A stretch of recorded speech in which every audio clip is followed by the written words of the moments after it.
Hi everyone, I started this new series to talk about a book that I have read over and over again in the past year, which I personally benefit a lot from. So I want to share with you, called Never Split the Difference from Chris Voss. Chris Voss is a former FBI hostage negotiator. Very special career, right? And in the book, he shared a lot of stories, interesting facts, and some tips about how to negotiate when you are negotiating a hostage. In the first chapter, Chris shared a very interesting fact that I didn't know before. During a negotiation, there could be as many as 5 people that own the line with the bad guys. For example, of course, there's a lead person who is actually on the phone talking to the bad guys, right? But other than that, for example, there's another person who is simply collecting all the facts and label them. Another person who simply track the mood and only tracking the mood to understand if the person happy, stressed, almost pushing off the edge. And another person trying to tell the clues or the tells from the what the bad guy has said. And then they pass the notes to each other and support the lead on the phone to do a better negotiation. You may ask, do we actually need the whole team to hear someone out? The same question has been asked by his students in the past. The answer is absolutely yes. Have you ever in a situation that when you think about some conversation you had in the past, like, oh, that's what that person meant, I didn't realize that before. Or, oh, I should have said A instead of B in that conversation. The whole thing would be better. One of the reasons is we as individuals can be very easily distracted and miss a lot of details. Chris in the book lists quite a few reasons why we can easily get distracted. For example, the environment noise and your stress in that moment, your personality, your bias and assumptions about the other party, etc., etc. One thing really caught my attention that's really interesting is called inner voice. Let's take this moment as an example. When you are listening and I'm talking, it seems there's only 2 people in the game, right? But actually there could be more than 6 people. What do I mean by that? Let's see.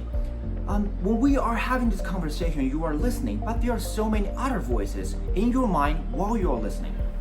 I will label them by self 1, 2, 3, 4. The self 1 is actually listening to every single words I am saying right now, literally. And the self 2 is constantly judging what I'm saying, what you have been hearing. Is Lucia correct? Do I agree? I hate him. I like the video. And the self 3. Self 3 is forming some argument. That's, oh, I disagree with that, and let me put some awesome fact and great argument. When he's done talking, I'm going to comment or talk back, right? And self 4 just had a lot of random thoughts that, oh yeah, I really need to get the presentation slides down, otherwise my boss is going to be pissed. And what is that painting? Is that Brooklyn Bridge? Right? You get my point. While you're listening in this conversation, you have a lot of voice in your mind. That's what Chris called inner voices. The example I just gave you sounds dramatic, but it actually happened to me all the time at least. Right? I cannot really engage and listen what you have to say if I constantly think about the girl I met in Acadia National Park the other day. It's just too hard.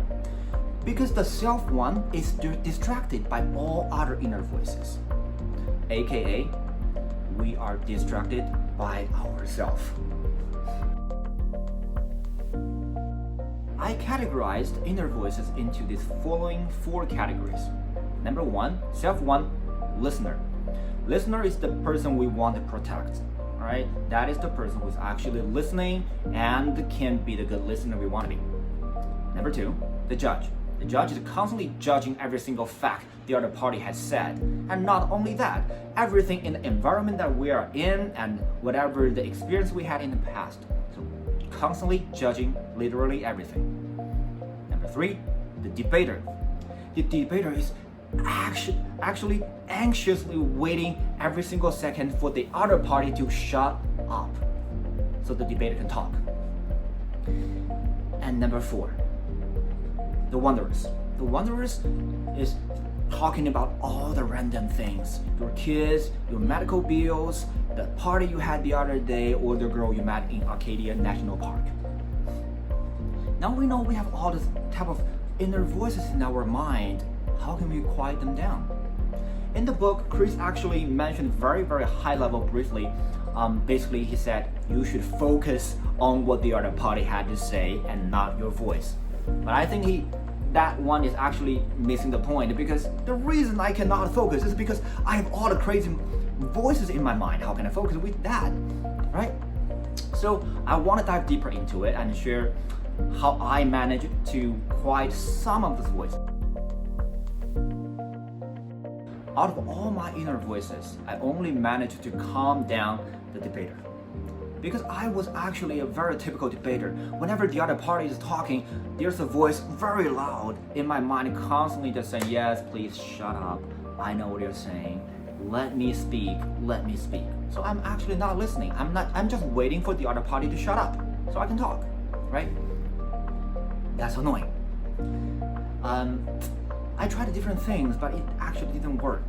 Have you tried those good so-called good suggestions that, oh, this is how you can be a very good listener? Like when you listen, you should sit up straight and lean in a little bit, look into their eyes, right? And smile and nod when the other party is talking. Yeah, all crap.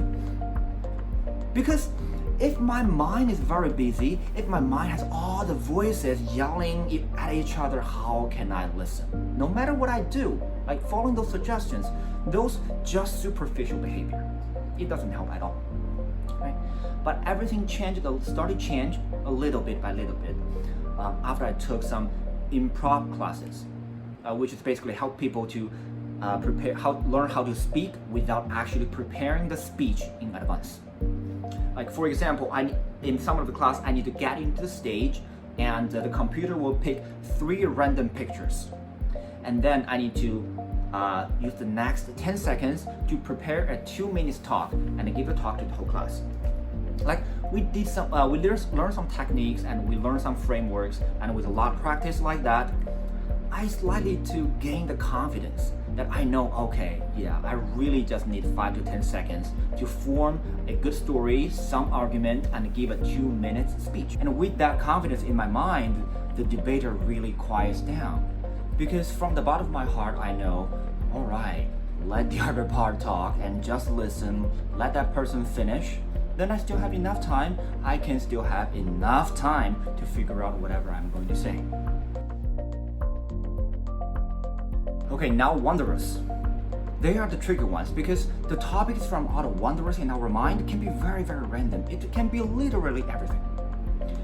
For example, it can be the conversation you have with your parents about 2 weeks ago and the conversation you are going to have with your boss tomorrow, or the girl you met in Arcadia National Park. Anything. For example, I remember once I had a very intense meeting at work and I just could not stop thinking about it for hours, even though that was done. And then I brought that into my mind with my girlfriend into the dinner. And in that dinner, I was trying to actively look into what she had to say, but my mind was just not there. So it was obviously I was not listening. And so at the end of the night, I would not blame her if she just threw those very delicious margarita pizza into my stupid face with some glass wines. So if our mind are in 2 different places, we just cannot listen because of the wanderers. So if wanderers take our mind into different places in one moment, we just cannot listen. But I did find a few things that helped me improve little by little throughout the years. The first is I choose to believe no matter how horrible the problem is or how urgent it is, I believe I will figure out a solution. Blindly. I cannot prove it, but I just choose to believe it. So when I look back at my experience for the past few years, some horrible things happen, something that I have no idea how to deal with at that time. Eventually, I figure out a solution. So it built a positive feedback loop that, oh yeah, I can figure out that. And then something bad happened again. Eventually, I found a solution. And then the positive loop just go on and on and on. So whenever I solve a problem really difficult, I did not believe I could do it, I built more confidence.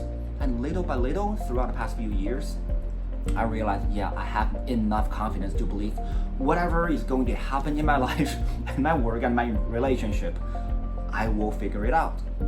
So if a meeting already done, with that confidence in my mind, I will let it go.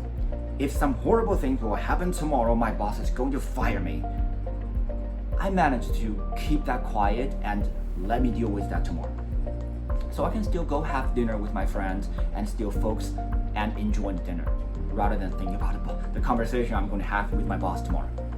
So with that confidence, eventually some of the wanderers just quiet down a lot. Another thing that helped me to quiet some of the wanderers down is stop rushing.